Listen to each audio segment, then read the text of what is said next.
안녕하세요. 미셀오입니다. 오늘은 이호석의 메밀꽃 핀 무렵에 대해서 설명을 해보도록 하겠습니다. 이호석의 메밀꽃 핀 무렵은 요번에 2020년 수특에 수특문학에 올라가 있는 작품이고요. 그래서 다른 작품보다 좀 먼저 해야 되겠다는 생각이 들어서 대부분 읽어보셨을 수도 있고요. 또 읽어보지 않은 작품일 수도 있습니다. 이 작품은 작가가 1930년대에 발표한 작품이기 때문에 요즘 학생들은 다 태어나기도 전에 지어진 작품이거든요. 그렇지만 작품 자체가 너무나 아름답고 잘 쓰여진 작품이기 때문에 문학성이 높아서 시대를 막론하고 명작이라고 부를 수 있는 그런 작품입니다. 그래서 제목을 먼저 보시면 이 작품이 메밀꽃 필 무렵이잖아요. 그 메밀꽃이 언제 피냐면 여름에 피거든요. 그래서 이 메밀꽃 필 무렵은 아주 무더운 여름이 배경이 되고요. 그리고 메밀꽃 필 무렵의 달밤이 아주 중요한 배경으로 제시가 됩니다. 자, 그럼 인물을 말씀드려 볼게요. 여기에 인물은 허생원이라는 사람이 이 주인공입니다. 허생원은 말하자면 떠돌이 장사꾼이에요. 그러니까 이걸 장돌뱅이라고 하거든요. 장돌뱅이는 뭐냐면 지금이야 뭐 마트 가서 바로 살 수 있고 뭐 가게가 있으니까 상관없지만 이때만 하더라도 그 지역마다 장날이 있었어요. 날짜가 뭐 1일장 뭐 2일장 이러면 오늘 여기서 1일장이면 그 다음 옆에 근교 도시에는 2일장 이런 식으로 해가지고 그 이런 장돌뱅이들이 아주 많아요. 각각의 자기가 파는 물건들을 나귀에 싣거나 자기가 뭐 등에 등짐을 지고 이제 장터에 가서 그 짐을 풀고 파는 그런 사람들인 거죠. 그러니까 이 장돌뱅이들의 삶이라는 것 자체가 굉장히 고달픕니다. 고달파요. 네. 그래서 이 허생원이라는 사람은 자기 그 친구 조선달이라는 사람이 있어요. 이 이제 동업자라고 할 수 있죠. 이 조선달이란 이 장돌뱅이 이 사람이랑 이제 둘이서 이제 파트너가 되어가지고 이제 주로 이제 피육을 파는 거죠. 그러니까 가죽이라든지 천을 파는 그런 사람들이에요. 그럼 이 사람들이 이렇게 짐을 싣고 다니면서 이제 장날에 장터에 가면 이제 바닥에 물건을 자기가들이 들고 다니는 그 물건을 이렇게 깔아놓고 이제 파는 거죠. 또 끝나면 또 다음 장으로 가야 되고요. 그래서 오늘 이 서울 그 시작되는 그 시점도 봉평장이 이제 파장하는 시점이거든요. 그 장이 끝나서 이제 저녁 무렵이 된 거예요. 그러면 이제 오늘 봉평장에서 저녁을 먹고 나서 이제 그 다음 장으로 가야 돼요. 그 다음 장이 대화장이요. 대화라고 하는 지역인데 이 대화장으로 가야 되고 지금 현재는 이제 봉평에 있는 거죠. 봉평장. 그 봉평에서 장이 섰고 어디서 파장하면 이제 그 다음 지역에 이제 이 산길을 걸어서 이제 가야 되는 겁니다. 그래서 이 봉평장에 저녁을 먹는데 조선달이랑 허생원이 여기 주막집에 들려가지고 저녁을 먹고 술 한잔 하게 되거든요. 근데 이 주막집 주인 여자가 이름이 충주집이에요. 그래서 허생원이 충주집한테 마음이 약간 있었단 말이에요. 그런데 웬 젊은 남자가 같은 장돌뱅인데 이 젊은 남자랑 같이 충주집이 서로 희덕거리고 친하게 친근하게 지내니까 허생원이 은근 질투가 난 거죠. 그래서 괜히 허생원이 이 젊은 장돌뱅이 이름이 동인데 괜히 이렇게 시비가 붙어가지고 허생원이 동이 뺨을 철썩하고 때리게 됩니다. 동이는 이제 화가 나가지고 이제 획 가는 거죠. 나가는 거죠. 이제 허생원이 동이가 나고 나서 자기가 좀 심했다는 생각이 좀 드는 찰나에 동이가 막 뛰어들어오는 거예요. 그렇게 말하면서 아이고 허생원 동네 각다기들이 허생원의 나귀를 못 살게 굴고 있다. 이런 말을 하게 돼요. 제가 나귀를 한번 그려볼게요. 나귀는 여러분이 인터넷을 검색하시면 알 건데 다리가 길고요. 아주 작은 당나귀처럼 생긴 아주 작은 말입니다. 예, 이게 이제 눈망울이 순하게 생겼고요. 그 예전에 그 장사꾼들이 여기다가 이렇게 나귀 등에다가 이렇게 짐을 싣고 가는 거죠. 그리고 목에는 이렇게 방울을 이렇게 달았고요. 딸랑딸랑 이렇게 소리가 나거든요. 이 나귀가 굉장히 다리도 튼튼하고 험한 길도 잘 갔던 그런 동물이래요. 그러니까 사람 한 명 탈 수 있는 거죠. 그래서 이 허생원에게 이 나귀가 있었는데 이 나귀가 골탕 먹고 있었다는 거죠. 허생원이 이 나귀는 허생원이 굉장히 아끼는 동물이기 때문에 정말 갔더니 나귀가 화가 나가지고 막 콧구멍에서 입김이 나오고 있는 거예요. 그래서 그 각다기들을 이 각다기라고 하는 거는 그 장터에서 이제 그 왔다 갔다 하는 이 뭐라고 하는 좀 불황아들 좀 그런 축이야 젊은 축들. 그래가지고 이제 허생원이 이제 그 나귀를 쫓는 장면이 나오는데 이제 허생원이 그때 딱 이제 허생원은 왼손잡이입니다. 왼손잡이. 예.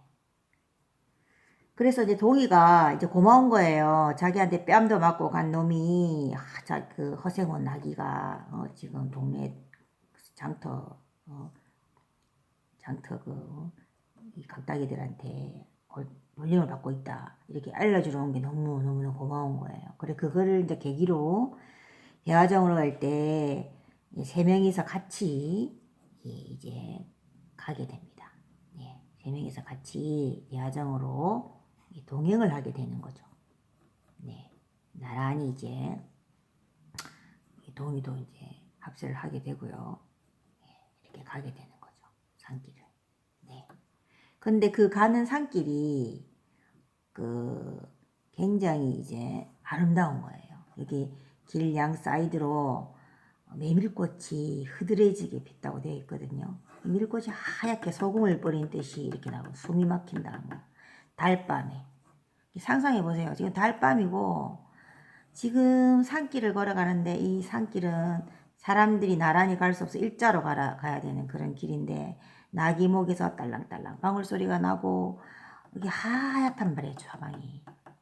그러니까 이제 이 허생원 조선달이 이렇게 하고 이 동이가 이렇게 섰을 때 이렇게 둘이서 이제 또 허생원이가 옛날 이야기를 또 끄집어내는 거예요. 왜냐하면 허생원에게 있어서 이런 메밀꽃이 활짝 핀 이 달밤은 허생원에서 의미 있는 시간적 배경이거든요. 이게 무슨 말이냐면 조선들한테 몇 달 했던 이야기예요. 그게 뭐냐면 이제 과거로 올라가서 이 허생원 여자복이 없는 허생원이 그때도 이렇게 달밤에 메밀꽃이 필 무렵이었는데 너무 더워서 겨울가에 목욕을 하러 왔다가 너무너무 이제 달이 밝고 그러니까 자기가 이제 그 근처에 물레방앗간으로 들어가게 된단 말이에요. 물레방앗간으로 들어갔는데 거기서 웬 아리따운 처녀가 울고 있었던 거죠. 그 처녀는 다름이 아니라 성서방네 처녀였어요. 성서방네 처녀. 예, 봉평에서는 가장 예쁘다고 소문이 난 성서방네 처녀가 거기 앉아서 울고 있는 걸 만났단 말이에요. 그러니까 그때 당시 허생원은 성서방네 집이 조금 뭔가 집안이 약간 몰락한 그런 상황이었기 때문에 그 성서방네 처녀가 울고 있는 것이 이제 조금 이해가 됐죠. 그 어쨌든 그렇게 이야기하다 보니 둘이서 이제 정을 통하게 된 거예요. 그래서 그런 일이 있고 나서 성서방네는 그냥 떠나버린 거죠. 이거 허생은 어떻게 되겠어요? 이제 성서방 전에 그 아름다운 추억만 간직한 때 이때까지 살아온 거죠. 예. 그 이야기를 조선들한테 하는데 조선들은 이 이야기를 맨날 들었던 이야기예요. 들었던 이야기지만 조선들은 그래 그렇지 하면서 이렇게 맞춰주는 거죠. 굉장히 이 조선달은 굉장히 자상하고 착한 친구입니다. 근데 그렇게 이제 가다가 이제는 길이 좀 바뀌어가지고 이제 차례가 바뀌어서 조선다른 앞에 서고 이제 허생원이랑 이제 동의가 이렇게 가까이 서게 돼요. 동의가 가까이 서게 되는데 이제 허생원이 동의한테 물어보죠. 아버지는 계신가? 이렇게 물어보니까 동의가 아이고 아버지는 없어요. 이렇게 말한다는 거야. 아버지라는 것이 없다 이렇게 말을 하니까 이제 웃기잖아요. 아버지가 없다니. 아버지가 없으면 자기가 태어날 수가 없잖아요. 어쨌든 그러니까 조선달하고 허생 그 말 듣고 껄껄 웃는단 말이에요. 그러니까 허생 진짜라고. 그래서 이렇게 사연을 들어보니까 이 동희의 어머니 고향이 봉평이고 봉평에서 자신의 아버지와의 일이 있고 난 뒤에 제천으로 이사를 갔고 거기에서 다른 남자랑 결혼해 살았는데 지금은 헤어져서 혼자 있다 이런 말을 듣게 되는 거죠. 그래서 그 모든 동희의 이야기에 들고 정황상 허생어는 이제 놀라는 거죠. 왜 놀라냐면 이 동희가 자신의 아들일 수도 있다는 것을 알게 되는 거예요. 그래서 그 이야기를 듣고 마음이 너무 당황해가지고 겨울물에 풍덩 빠집니다. 그리고 빠져가지고 막 이렇게 휩쓸려 갈 때 동희가 이 허생원을 건져서 업어주거든요. 그러니까 이게서 이제 허생원은 동희에게 이제 혈육의 정을 느끼는 거죠. 네. 여기 소설 속에서는 동희가 내 아들이다 이렇게 나오진 않습니다. 우리가 독자들이 그 소설을 읽을 때 허생원의 아들이 동희가 맞구나라는 생각을 하게 되고 또 나중에 동희가 채찍을 휘두를 때 얘가 왼손잡이라는 걸 보게 되거든요. 그래서 확실하게 허생원의 눈에는 동희가 아들이 맞구나라는 생각이 들게 되고 독자도 동희가 허생원의 아들이구나라는 생각을 하게 됩니다. 그래서 맨 마지막에 낙의 방울소리가 딸랑딸랑 경쾌하게 올라갔다는 것으로 해가지고 허생원의 마음이 굉장히 가볍다는 걸 알 수 있고요. 동희 엄마가 있다는 그곳으로 간다고 했을 때 이게 허생원도 같이 간다고 합니다. 그래서 우리가 그 소설의 뒷면에 이어질 내용은 안 봐도 아는 거죠. 이제 허생원이 이제 동희를 데리고 같이 이제 동희 엄마를 만나는 장면을 우리가 상상해 볼 수 있습니다. 근데 이제 소설은 거기까지 나와 있지 않기 때문에 그래서 이제 스토리는 끝났고요. 전반적으로 그래서 메밀꽃 풀무렵이라는 이 배경 자체가 이 소설의 어떤 내용하고 사건 긴밀히 연결되어 있는 거죠. 네, 과거와 현재를 연결해 주기도 하고 그 아름답고 낭만적인 배경이 이제 첫사랑을 이루게 하고 또 그런 배경 속에서 서로 마음을 터놓게 되고 또 그래서 동희를 만나게 되고 이런 과정이 있고요. 또 여기서 중요한 거는 그 허생원의 낙이거든요. 이 허생원의 낙이는 그 허생원의 낙이 외양 묘사되는 부분이 있거든요. 그러니까 허생원의 외모랑 똑같다고 생각하시면 됩니다. 왜냐하면 이 허생원의 낙이는 허생원을 의미하거든요. 거기 그런 말이 나와요. 허생원의 낙이가 강릉집 피마랑 피마와의 사이에서 낙이 새끼를 낳는단 말이에요. 네.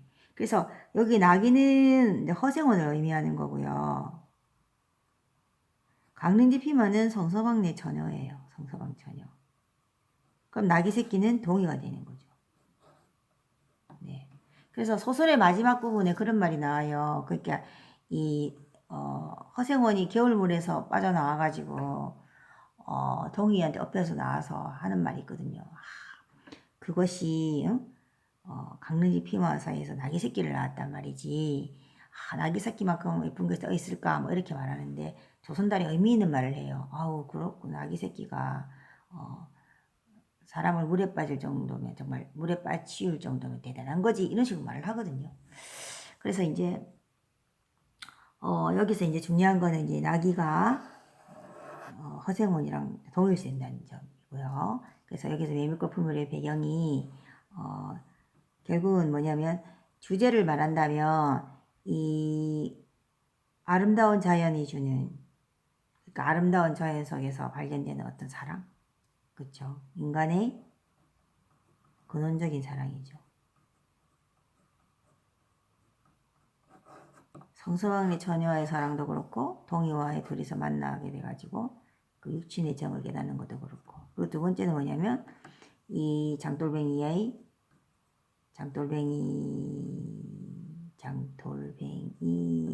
어떤 삶의 애환 되겠죠. 왜냐하면 이 이 장이 서는 이 지역이 멀기 때문에 막 계속 밤새도록 걷는 거예요. 그러니까 이 산길, 장돌뱅이 걸어다니는 이 산길 자체가 삶의 어떤 애환을 상징한다고 할 수 있거든요. 굴곡진 삶. 그래서 삶의 애환도 드러낸다고 할 수 있습니다. 그래서 아까 겨울에 빠졌다고 했잖아요. 겨울에 빠져서 이제 허생원이 아들의 정을 느꼈으니까 뭐 육친의 정을 깨닫게 해준다. 뭐 이렇게 하시면 되고. 그래서 시점은 3인칭 시점인데 작가가 주로 이제 인물들의 심리를 말해주는 부분도 있지만 거의 다 관찰자 시점으로 많이 보여줍니다. 그래서 오늘 메밀꽃 풀 무렵에 대해서, 예, 우리 근대문학에서 최고의 백미라고 평가되는 이호석의 메밀꽃 풀 무렵에 대해서 오늘 간단하게 알아봤습니다. 감사합니다. 미스여였습니다.